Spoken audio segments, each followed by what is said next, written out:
Hi, it's Brendon with Century 21, and I appreciate you taking the time to watch this quick video. I wanted to get this out because, as you know, I talk with hundreds of people in the real estate market every month about buying and selling, and so as those conversations take place, I start to develop themes that I hear questions on, and I know that overall are on the minds of the general public, and things that they're looking for information on. And one of those over the last few months that I've recognized is that sellers are trying to figure out, or owners are trying to figure out, what am I going to do, and what's today's seller really look like?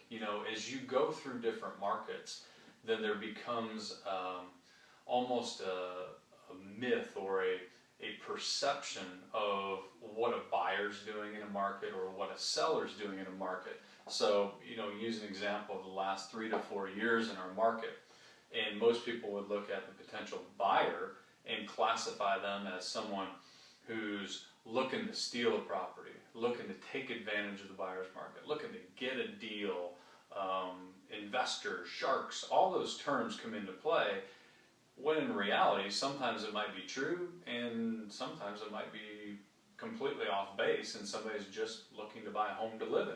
So on the same side of that, there's a perception of sellers over the last several years that has kind of perpetuated the perception of buyers, and vice versa. So when you look at sellers and what that perception has been over the last few years is people that made bad decisions, people that got in at the wrong time, people that have to sell.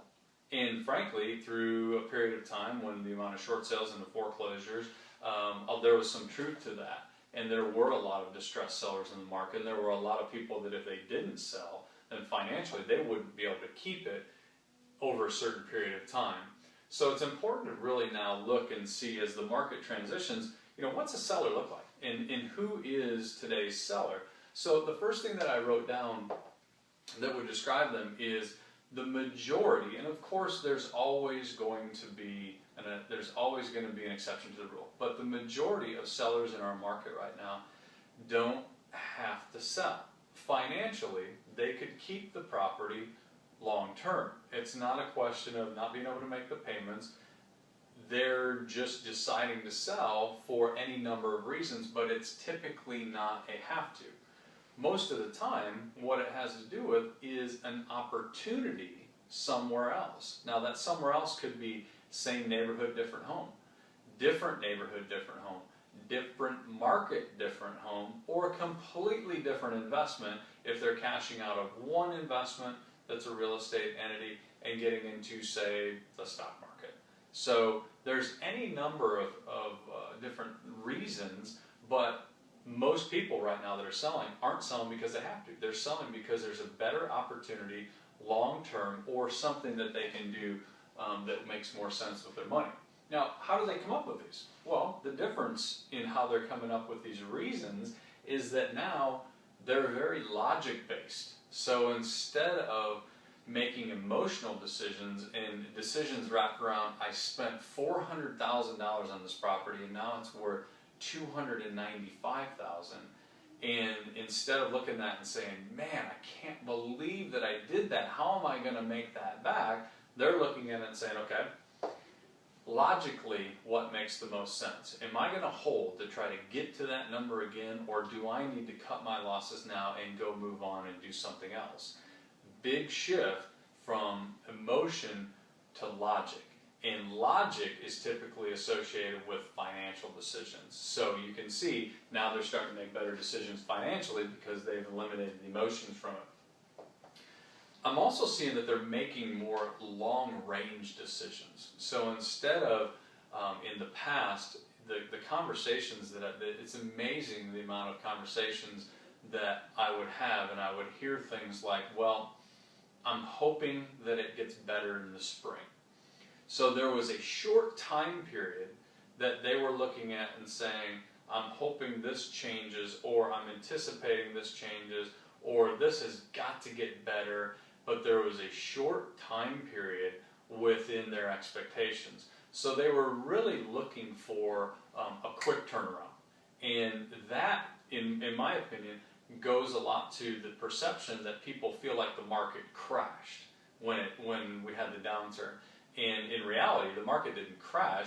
If you look over it over a period of time at it, it was really a definite sharp turn, but it wasn't immediate. It took, in some areas, I mean, it took 4, 5, 6 years to get from peak to where we had been in the last 12 to 18 months. So that really probably isn't a crash in comparison in looking at the time frame. It definitely was a downturn, but the owners have looked at that in the past and said, if it crashed, then I have to see a quick return. That's what I'm looking for.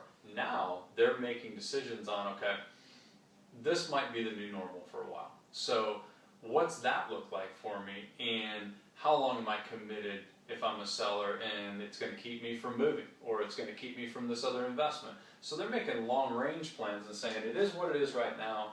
What's that look like? Am I committed to the property long term, or do I need to look at other options? The fourth one is, and I think I just said this in the example of the long-range decisions, they're not using hope in their plan anymore. So in the past, okay, so what's your plan? The market, you bought here, or you had this original plan for your property. The market changed, so there was a big enough change where your plan A isn't going to work. What's plan B?